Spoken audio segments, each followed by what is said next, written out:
All right, so this afternoon we're going to do this piece called the CCAR Experience. It's a talk I give in a lot of different places.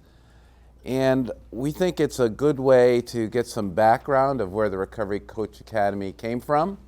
It's a good idea to hear some of the stories and how CCAR and we are thinking about recovery in general. And so that's what this is going to be about. I'll interweave my personal story with CCAR stories and talk a little bit about some of the trends nationally. And then after I'm done, we'll have some time for questions and answers. You cool with that? Yeah. You cool with that out there? Cool. All right, good.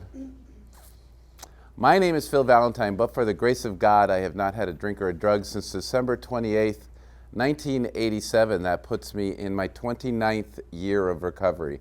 And because of that, my life has got incredible. I mean, it's just more than I could have ever imagined. I want to talk a little bit about the power of recovery. So on this axis right here, we have potential. This one is time. And normal people kind of follow a pretty smooth path as they reach their potential over time. This guy, Jose Rivera, I saw this many years ago in a PowerPoint. He talks about the recovery person. Their path looks something like this. And this is where they kind of said, well, I'm going to party some more, and maybe we might call this hit bottom if you believe in these terms. And then as they get into recovery and reach their potential, oftentimes they exceed their potential. And he called that the power of recovery. And I think a lot of the power of recovery stems from the attitude of gratitude, of being grateful and being of service. Make sense? Anybody seen that before? So I just wanted to start with that so you guys get an idea of where we're coming from. Back on December 28, 1987, when I started my recovery, it really began for me on October 18th of 1987. I was in the birthing room of Rockville General Hospital holding a brand new baby girl. And I was mesmerized by the in and out movement of this baby's tongue. But you see, at that moment, I couldn't get through the delivery without having my cocaine dealer put stuff in my car, and I was wildly strung out on cocaine as I held her. I'm here to tell you that I'm not proud of that fact, but after 28 plus years of working a program of recovery, I'm no longer ashamed. Because I believe it was that moment when that baby gazed at me that God spoke to me and said, basically, you're not alone. You need to get some help. And so a few months later, I did.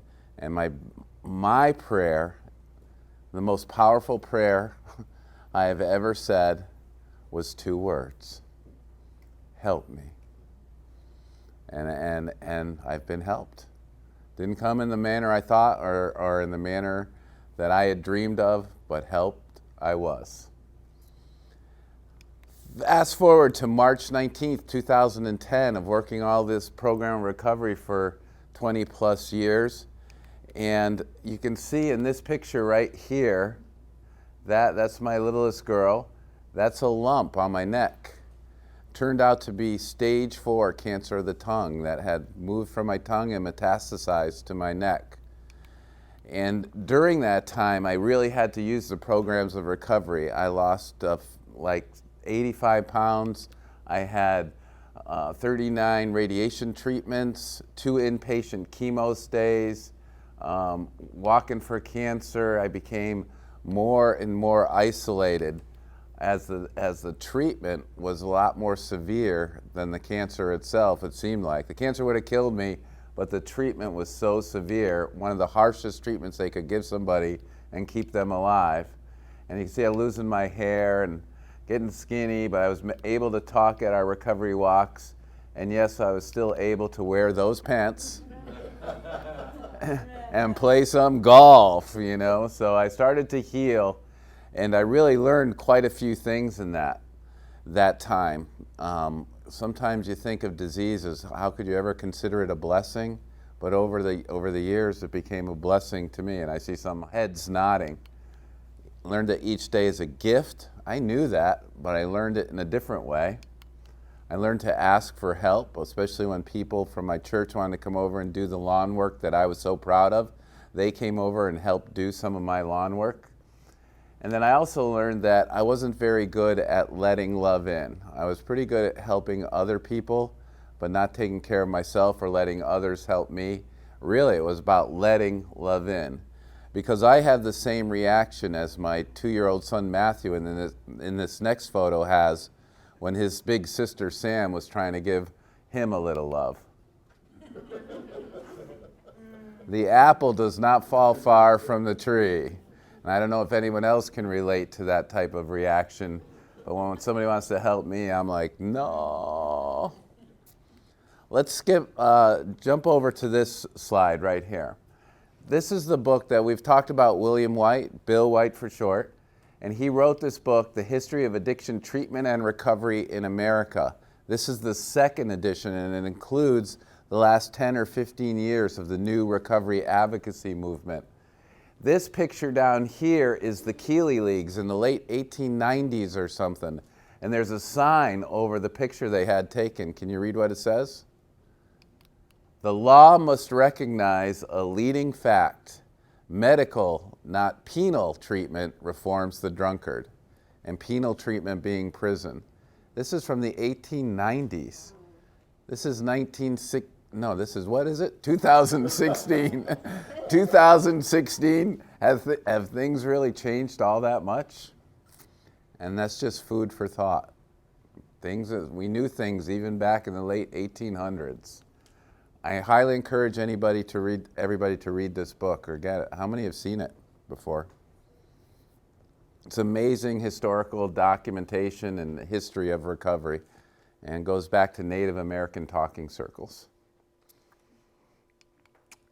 So let's talk a little bit about the historical context. What is this thing about recovery community organizations? Where are they coming from? Well, back in the early 1900s, say 1935, when Dr. Bob meant Bill W. and AA was formed, slightly after that, a treatment community emerged within the recovery community because they realized the recovery community couldn't save everyone, especially medically. But over the years, especially in the 1980s, 1990s, 1980s, a lot of people were getting rubber stamped 28 days into treatment, and then they stopped that. And then in the 90s, the two organizations became divorced from one another, if you will. And so what recovery community organizations do is now they bridge this gap. They're bringing recovery principles back into the treatment community, as odd as that seems, and they're helping people from the treatment, once they graduate from treatment or get discharged, back into recovery, into the recovery community. They're making that connection. And so what we're saying is that we'd love to work so this happens again, that we're all working on the same issues together. Does this make sense? Do you guys have experience with this? Make sense? And so that was one of the first things that I went and presented these circles probably back in 1999. Bill White, I didn't know who he was in the audience, and I showed him these circles, and he was impressed. He liked that concept. But another guy asked, do you have any evidence that peers helping peers really work? Because I had stated that. And I said, no, not a shred. And he just looked at me and said, that was a perfect answer. And so we became friends over the years. Jumping around again. This is Race Point. Do you know how many people know where Race Point is? Few? It's on the tip of Cape Cod. And so Cape Cod is an elbow this way for you guys, and Race Point is out here on the very tip. So we can drive our trucks out there and go fishing. And my buddy Arno, Shortcast, I call him, he has one eye and half a foot. We go out there in October and fish for striped bass and bluefish. It's absolutely beautiful. You drive your truck out there. So this one time, we went out there, we drove out to the point, there were 50-mile-an-hour winds, and these foamers, 20-foot waves, were breaking, going from right to left. And you go to the end of the sand, and the water was so strong I'd never seen it. If you stepped off, there was literally a cliff that you would have fallen into 8 feet of raging water. And so we sat in the truck, sand was hitting the truck is shaking. And Arno and I are brilliant, seasoned fishermen. And we looked at each other and we said, I'm not going out there. He goes, me either. And so we just sat there and we watched, and this white truck was over here. We were the only 2 trucks out there. This old guy cranks open the door, right? And the door almost blows off, and he's got trying to get his raincoat on, and he picks up his fishing rod, struggles to shut his door. It's so violent out there. And he walks up to the edge of the stream, and Arnold looks at me and goes, oh shit, we're gonna have to go save him. And I said, let's watch and see what happens. So he grabs his pole and he casts from like me to Mike right there. Whoop. Oh, that's about all he could muster. And he goes, doop, doop, boom, and his rod went over and he had a fish. And so Arno and I told you, we're brilliant, seasoned fishermen, and we looked at each other and said, let's go! And we went out there and we caught so many fish after fish, striped bass, bluefish, the seals we had. And as we were fishing, all 3 of us had rods bent. More cars would come up, they'd see us fishing, and they would start to fish. Pretty soon there were like 40 guys lined up along Race Point, catching fish after fish after fish. One of the most spectacular days of fishing I've ever had. And the moral of the story is it was because this one guy took that step and championed the cause. We had that guy at CCAR, Bob Savage, who worked in the state for 30 years and was wondering why they were always making decisions about people in recovery and they were never at the table. They were making decisions that affected family members in the community. They were never at the table. So every cause needs a champion. Just like Alcoholics Anonymous was founded by Bill Wilson and Dr. Bob, they were the champions. So who's the champion in your local community? Who's doing this? Are you that person? Are you the one to step out of the truck and make the first cast? I got lots of these stories, so are you okay with this? This is where we're going. But I do want to talk to you a little bit about what CCAR does. And we do 2 basic things. There's some things called an elevator speech. Some people know what an elevator speech is. So you get in the elevator with, let's say, who's the guy that runs Microsoft? What's the guy? Yeah, that guy, Bill Gates. And he's in the elevator with you, so you have like 4 floors to tell him what you do and get him interested. How are you going to do it? And our elevator speech is simply that we put a face on recovery and we provide recovery support services. And that's the real short one. Put a face on recovery, we offer ourselves as living proof that recovery is real. There's a vanguard of people out there that are willing to be advocates, be open and public about their recovery to let people know that there is a solution. And I think that's more important now than ever, especially with the heroin epidemic and so many kids dying, that there's solutions out there, but they don't know the solutions. You know, they can't arrest their way out of the job. They have to see recovery. Provide recovery support services. Once recovery is initiated, maintain and sustain recovery is where the real help is needed. Still, that's where the help is needed. We could use more treatment, of course, because there's so many people addicted, but right now this is a brand new, wide open field still, and a tremendous opportunity to make a difference. So CCAR has foundational principles, and when I say foundational principles, I mean kind of the culture of your organization that you know, but they might not be written down. And so I just decided to write down, what is it that we really think? We believe that you're in recovery if you say you are. We've talked a lot about that. Many pathways to recovery. We've talked a lot about that. We focus on recovery potential, not the pathology. So when somebody comes into a recovery community center, we ask them, how can we help you with your recovery today? Not do an assessment to figure out what's wrong with you. We just want to know, how can we help you with your recovery today? Pretty straightforward, simple. Err on the side of the recovery, and we err on the side of being generous. So that might mean that we are going to lose a lot of sugar out of our recovery community centers. We might even lose a DVD player, a computer or two, a radio, but that stuff happens. We're not going to lock everything down or start posting signs. You have to be very careful of the culture you create. Peter Rockholz, who was a former deputy commissioner, did this survey of treatment providers. One of the first signs in one of these providers, right on the outside on the wall, was "No weapons allowed." You know, how safe would you feel going into a place that had no weapons allowed right on the front door? So advocacy, putting a face in recovery. We helped write recovery core values. We talked a little bit about that on day one.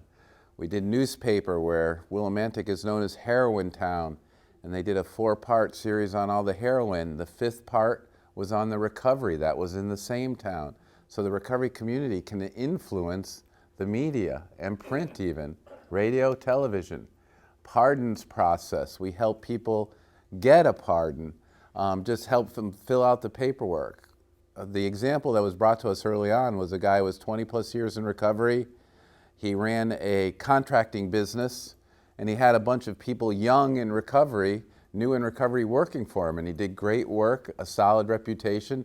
He couldn't get a Roto-Rooter's license because he had a felony drug dealing conviction when he was in his teenage years. How do you get that off your record? How long does somebody have to pay? You know, so is there a way to expunge your record? NIMBY is not in my backyard, so when recovery houses are located or treatment settings, we'll go and testify on what's really happening. I like to say that people are much more tolerant of a crack house than a recovery house. People are much more tolerant of a crack house than a recovery house. People are shaking their head going, yeah, that's true. I think the recovery house are easier targets. You know, we're not carrying guns. The crack house maybe not be as safe. I don't know. National organization is Faces and Voices of Recovery. I also do a weekly radio show with a well-known TV broadcaster back 20 years ago. She has her own media firm called Voices of Recovery. We do that weekly. Many speaking engagements, design posters, public access TV shows, videos. Our website is CCAR.us. We're all over social media, just trying to really promote through. We have Facebook, Instagram, and Twitter. And earned media is when the media starts to call you when they have an issue come up and they want to get the recovery perspective. So even when Philip Hoffman Seymour, is that right, his name? He died. The local television station called me, and they wanted to talk about what it's like to be addicted. And through our training, we're saying, yeah, it's sad that he was addicted, but here's the spin, here's the solution. Always spin it to the recovery perspective. And you can do that, and they appreciate that when you're skilled enough that you know what you're doing and they know what you're doing, and that's okay. You're avoiding the question to get to the issue you want to talk about, which is always recovery for us.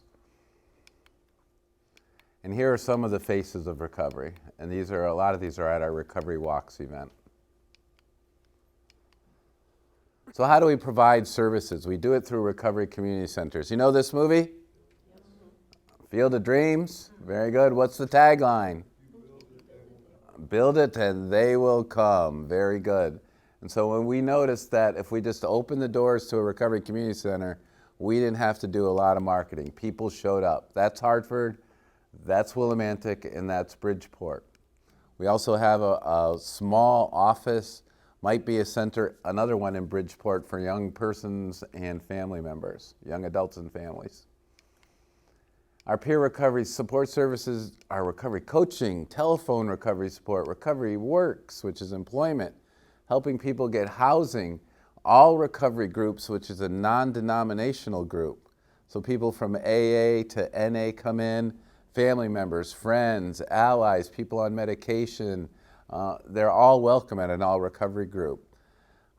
I've just been blessed in Manchester, Connecticut, there's Pathfinders Club, and it's been there since 1944. All they've hosted is AA meetings. And recently I've been talking with the executive director, he's a volunteer, And we have started an all recovery group on Thursday nights, and it's being really well attended by all kinds of people. So one example is this guy comes in and he's new in recovery, he's alcoholic. His wife, who's just beaming, smiles, sweet person, involved in the church, name is Millicent, and she gets to share too. She doesn't have to sit and be quiet. She can also talk about what's going on with her. And to us, that's okay. It's different, and it's just an alternative that everyone is welcome. AA and NA are in the same room, and they're acting civilly to each other. They've created a good culture, right, Art? We do a lot of recovery training series, but it's offering all kinds of trainings, and we have all kinds of social events. The one I like to talk about is our Halloween party several years ago now, where it was a clean and sober Halloween party, obviously at our center in Hartford. A well-known crack dealer came in. The people recognized him, said, "You're not welcome here. This isn't that kind of party." 20 minutes later, he showed up with his partner and their 2 kids. Did you get that? Yes. Even the crack dealer wanted his own kids to be in a drug and alcohol-free place, and that type of party.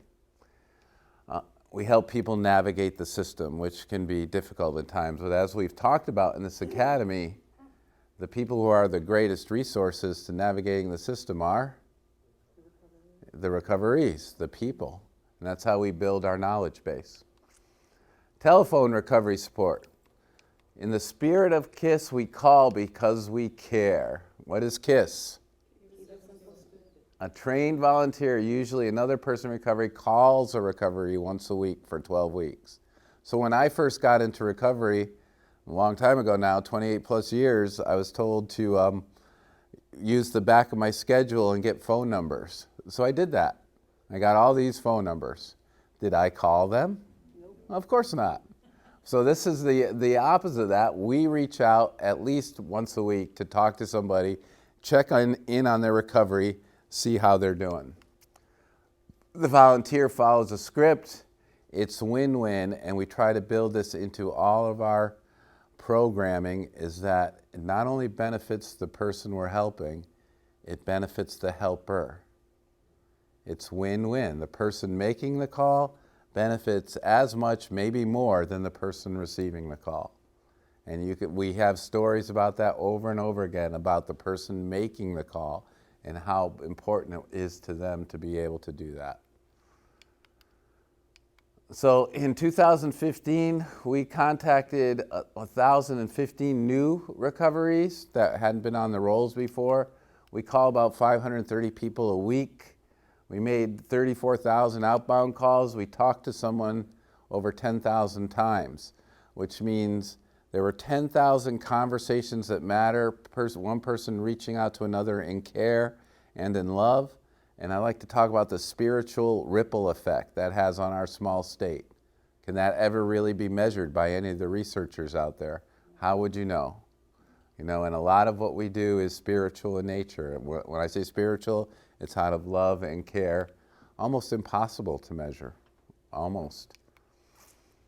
And this is an employment program, 8-hour continuous curriculum. You get to enroll in telephone recovery support, contribute 20 hours as a CCAR volunteer. So one of the things that we get to do here is you can make calls and receive calls at the same time. That's okay. It's a recovery-friendly employer database we're working on, and we're working on providing training to employers to become more recovery-friendly. Recovery housing, we're undergoing some renovation, let's say, to this whole project, but we want to start certifying Connecticut houses under the NARR guidelines, National Association of Recovery Residences. There's findrecoveryhousing.com.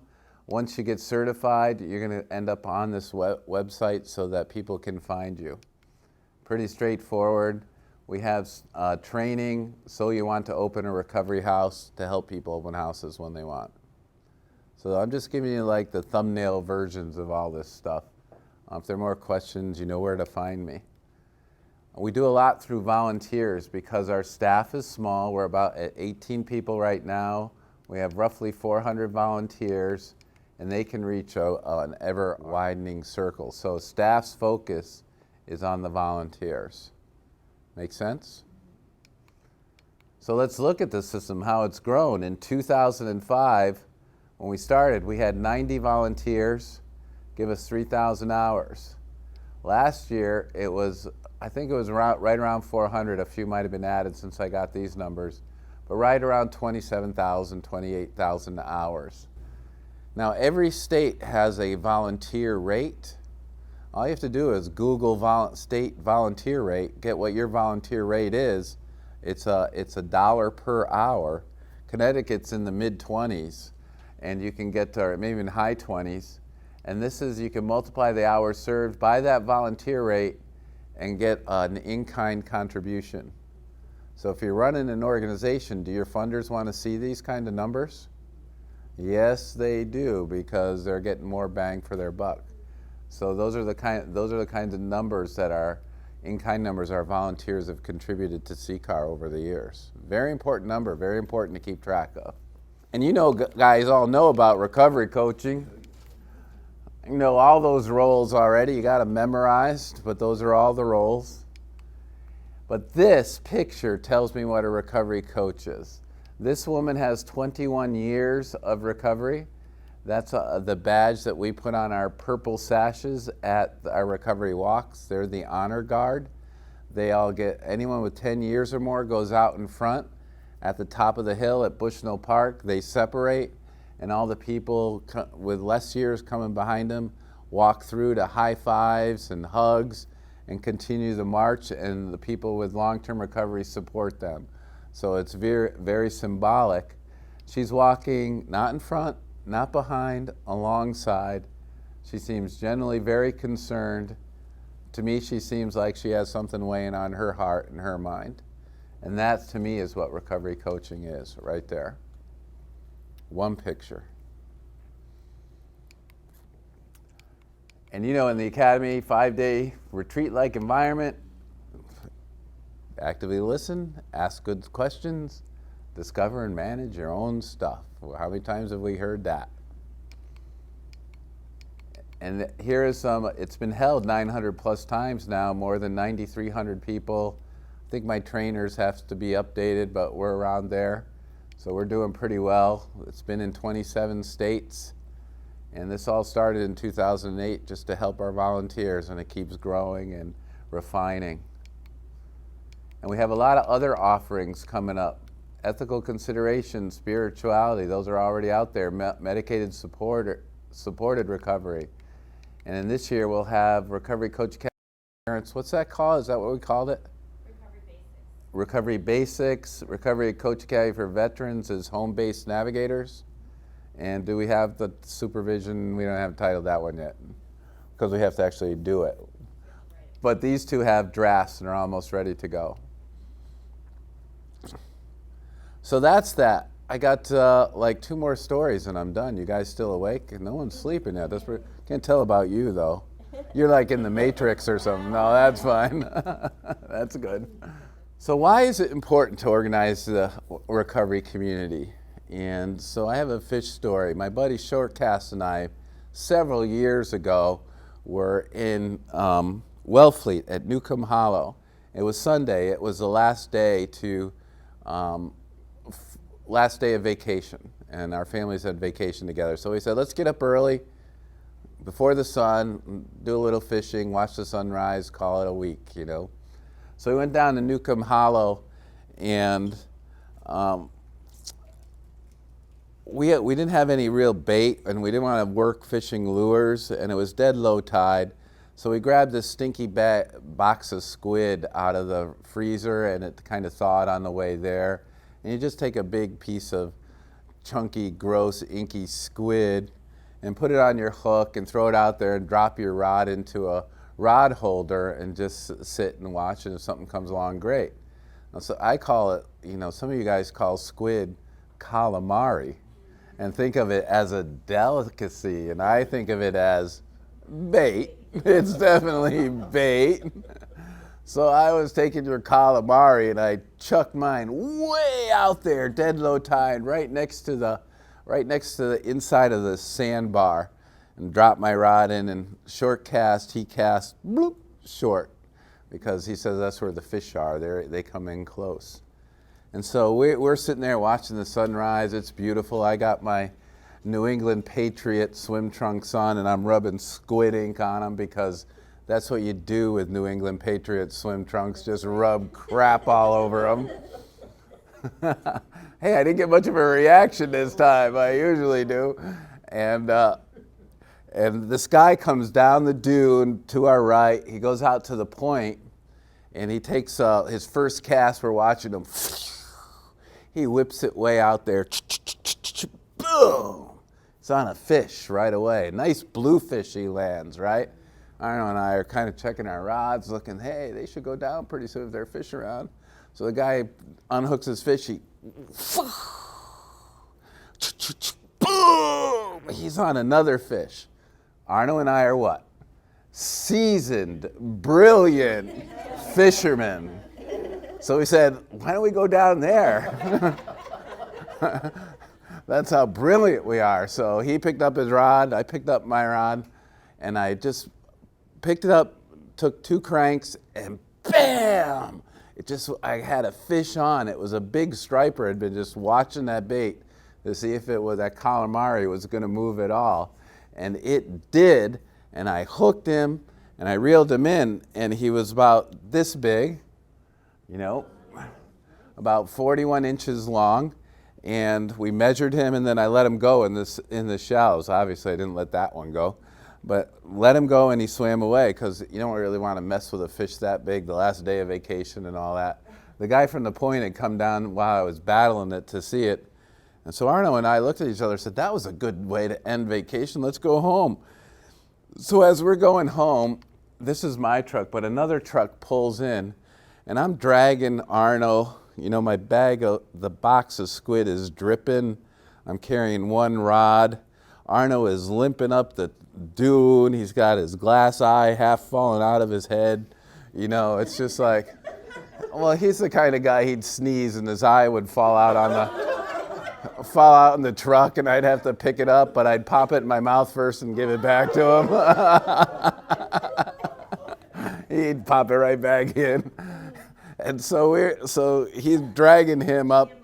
Yeah, TMI, I know. Wait till you haven't heard anything yet. But no.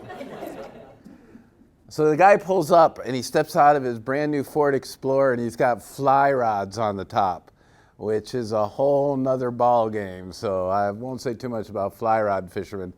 But he was looking, and he had his brand new Orvis waders on, had flies in his hat, and he had these big binoculars, and he puts his elbows on the front of his truck, and he's scanning up and down the beach looking for signs of fish activity. If he sees a bird or something, or them splashing, maybe it'll be worth his cause. And so as we're coming up, he looks down, and I hear him go, anything going on? I said, well, yeah, that guy caught 2 bluefish out on the point. I just caught a nice 41-inch striper right here in the bowl. You ought to try it. There are fish around. And he looks at me and he goes, yeah, right. And so I said, all right. So I'm dragging Arno some more, and he's limping, his eyes half out. And he goes, hey, you want me to go talk to that guy? He didn't believe you. And I said, Arno, I told him the truth. What he does with it is up to him. And sure enough, the guy with all the latest fishing equipment, all the latest evidence-based practices. Oh, did I say that? Oops. So all the guys with the EBPs, what did he do? He got in his truck and he drove away. So the lesson of that story is, there's people in recovery that have been out there living it for a long time and have experienced some hard knocks. And if we want to build a system that really works and really works well, maybe we ought to listen to them, right? Right. So let's talk a little bit about, I got two more things, pretty quick to go through. The March 19th is the day I headed north on the Appalachian Trail. okay? And that was also 5 years to the date of that earlier picture with my with a tumor on my neck. And so as I was coming out of that cancer treatment, I felt a whisper from God. I really felt a calling to say, this was like, 4 years before I went, 4.5. It said, I want you to walk the Appalachian Trail. And my first response was, the whole thing? And he goes like, yeah. And so the first person I told was my wife. And she goes, that's nice, honey. You're so sweet. Do you know what you're so sweet means in wife language? Yeah. You're an idiot. You're nicer. She said, you're so sweet. And then about 2 years later, I'm at the board meeting. I said, Sandy, I got to go talk to the board and say, in a couple of years, I'm going to be gone for at least 6 months. I'm going to have to either raise the money as a fundraiser or take a sabbatical, or they might fire me. I might have to quit, but I want to be open and honest about it. And so the board at that board meeting said, you can, if you can put a face on recovery, which is one of our parts of our mission, and do it while on your trail, we'll support you, which meant they'll pay the salary. And I was like, I came home and I said, you're not going to believe what happened, Sandy. She goes, I don't. And said, this just got real. And it did. It got very real. There was no easy out. So I just started preparing and read a lot, did my research. And this was my most emotional day. This is Springer Mountain, Georgia. And this is the southern terminus. And this is why it's so emotional. My goal was never to finish the Appalachian Trail. My goal was never to finish. My goal was to start. And that's a lot like recovery. The goal is just to start. Get someone started. And then anything else is gravy. I got dropped off. This day was March 19th. It was rainy. It was about 40-something degrees. The wind was howling. And I got into the parking lot. My ride drove away. I was standing there in the rain, and I had this whisper in my head, continue. Because I didn't have much of a choice, just continue. So this is a shot of me after 700 miles, and this is my daughter Sam. Her trail name is Tough Love, and she got the name Tough Love because one time, and you might find this hard to believe, I was whining, can I have some of your water, please? She's like, Dad, we just walked by like 5 different streams. No, you can't have any of my water. And this woman we were hiking with, Rocksteady, she goes, dang, that's some tough love. And that's how she got the name, Tough Love. And so we're at the 700-mile mark. And so before that, we were at Dragon's Tooth, which is this monolith of a rock, and it's just like 1/10 of a mile off the trail. And it was a cool thing, but then we had to come down the steepest descent so far. And I mean, you're walking along ledges like this and stuff, and weaving your way down. And so they all went ahead of me because I was a little more tentative on the downhill. And then I could see that where the trail flattened out, there was only 2 rocks angled away from me that I had to get down. It looked pretty simple. Put my right foot down, my left foot down, my left foot slid and gave way. My right foot stuck, and I felt it come up behind my neck. My knee popped loudly twice, searing pain. I felt my foot hit the back of my head, and then I started to roll down to the bottom. I was at the bottom of this rocks, and I got myself into sitting, and I wrapped my arms around my knees, and I started to just think, I can't believe it ended this way. And then I thought, how am I going to get down off of this mountain? And as I was sitting there and I started to sob and tears are coming down, there's nobody around, I felt hands. Oh my gosh, I still feel it. I felt hands on my shoulders. And I heard a whisper in my ear saying, you're okay. And I stood up and I go, I'm okay. And I started to jump up and down. I go, I'm okay, I'm okay. And I started to grab my controller, and I started to walk down, and I go, oh, did that really happen? And I look down, and I'm bleeding, and I'm covered in dirt, and I'm like, there's no pain. And then I started to get angry. I was like, you're not going to let me finish no matter what, are you? And I'm yelling this as I'm going down the trail. And I run into Tough Love down, and she's, what happened, Dad? And she's full of faith, and I told her, and Rocksteady and the Paradox are there, and Rocksteady goes, dang, you can't quit no matter what, so you might as well just stop whining about the whole thing. So the message is, even when I was down, I thought I was out for the count, was continue. And so I made the 700-mile mark. The next day we ended up here. This is McAfee Knob, and that's Tough Love, Paradox, Rocksteady, and me. I'm the farthest away from the edge. Yes, I am, no doubt about it. But you need to enjoy the view, you need to drink in the beauty, rest in it, but still continue. And then at the Appalachian Trail Conservancy on Father's Day, June 21st of last year, it's the unofficial halfway point. My wife wanted me to come home for Father's Day because my kids had a lot going on. Each one of my kids say, if Dad comes home now from Harper's Ferry, he might not ever go back. We want him to finish. Their message to me was continue. So I skipped that and decided to walk all the way to Connecticut. And whether you're climbing the Knife Edge in Pennsylvania, which that is, the trail up to Bake Oven Knob in Pennsylvania, lonely, tired, and defeated, a place where I really wanted to quit, whether you're facing the dangerous black bear and I'm taking the elusive three-bear selfie, I was all that scared. Might have been the last picture I ever took. No, but that's Mama right there, and the two cubs are right there. So she was cool. And over the course of the trip, I saw 15 bears and 4 moose. Whether you're facing that, the message is still to continue. And wishing you could always hold on to the moment. Wow, surprising me. That's he's 14 now, he's 13 years old now, Matthew on Killington in Vermont.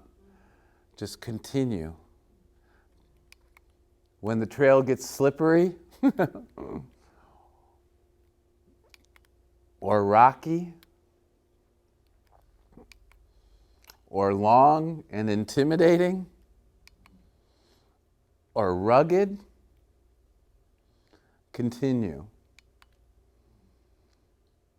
You'll have your high moments, and this is me on Mount Washington Summit, and I had a real struggle afterwards with double vision and slipping and getting lost with the 2 friends. And you get to look back and wonder at how you traveled so far, because we came along all those highest points in that, we came down that. And sometimes the trail is impossibly steep. And sometimes the trail seems relentless. It never gives you a break. And you reach a place where you feel you have no other option but to give up. And that was my place right there. And I won't go into that story. But I actually called Sandy and I said, in sobbing, people were coming up the gondola, the chairlift with food and families, and I was fighting a desperate war of wanting to finish and wanting to be home. So I called her and finally gave up just 300 miles from my destination and said, come pick me up. You know what she said? No. She said, Phil, I'm in line at BJ's. Can I call you back?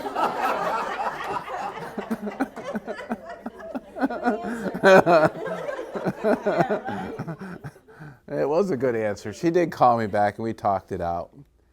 And then because after a couple thousand miles, you see and feel your final destination, which is Katahdin there. About 15 miles that way, but about 30-something trail miles. In 2 words, I posted this picture and 2 words appear through an Instagram. comment to it that swelled my heart, and those words were, "Yes, Dad," from Tough Love. Yes, Dad. Because she knew I was going to finish. And you carry that inspiration for the final few miles. And the last day seems the most impossible of them all, because that's Katahdin, trying to go up Katahdin. And don't quit before the miracle happens. Because you may not know who is watching or who is following.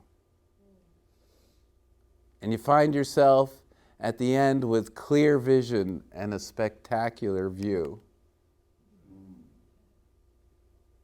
Giving credit where credit is due. Yes, Dad. And sharing it with the people who matter most. And finally, you're home. So in summary, what did I learn from that? I learned that you continue your recovery journey no matter what. And continue to invest in your relationships. Don't allow them to become dormant. Take the time, invest in them. And continue believing that ordinary people can do extraordinary things.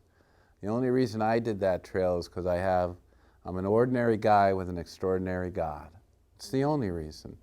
I give myself so little credit because I know what a putz and what an idiot and what a pain in the ass I was to hike with at sometimes, and people put up with me, and God healed me and allowed me to continue. And so these next words are from past CCAR annual meetings, but I thought they were relevant for this. Stretch ourselves, stretch yourself, strive for excellence in everything you do. Whether it's making your omelet in the morning or the project for your PhD, strive for excellence. Live in the moment. Find joy in all the things we do. Be infectious with our love of recovery. That doesn't mean you have to be in personal recovery. Be infectious with your love of it, because it's such a powerful, transformative event and process. Seek adventure. And in 2016, whether our trail is smooth, rocky, muddy, slippery, or stupidly steep, in all times, in all places, let us continue. And that's the top of Katahdin. One more? I got one more story. Then I'm going to just take a nap. No, just kidding. I'm always surprised by that, but this is also very heartfelt. So I am not ashamed is a speech I gave probably, I think, in 2004 at Recovery Walks. And did you ever have one of those times where all the words just came flowing through you and to you, and you just write them down, and they have staying power? These words still do. They ring true for me. So let me just kind of go through this for you. As I stand before you, I cannot help but reflect on where I've come from. There once was a time when I believed a drink or a drug was the answer to all my troubles. There once was a time when I blamed everyone else for the misery of my own making. There once was a time when my battle cry against the disease of addiction was, "I'll quit tomorrow." There once was a time when I was ashamed to face my family and friends, ashamed of my disease, ashamed of my behavior, ashamed of how I treated the people who loved me. There once was a time more than 28 years ago that while drowning in a sea of sickness and shame, that I reached desperately for a flimsy reed that turned out to be the loving and powerful hand of God. So today, I am not ashamed. Today, I am not ashamed of who I am. Today, I am not ashamed to stand before my family and say, "I love you." Today, I am not ashamed of my recovery or of my health condition. Today, I am not ashamed of my behavior. Today, I am not ashamed of the recovery community that saved me. Today, I am not ashamed to stand before you and declare my recovery. Today, I am not ashamed to share the message of hope that recovery brings. Today, I am not ashamed of my God who delivered me. I am not ashamed. I am not ashamed. I am not ashamed. Thank you, and God bless you.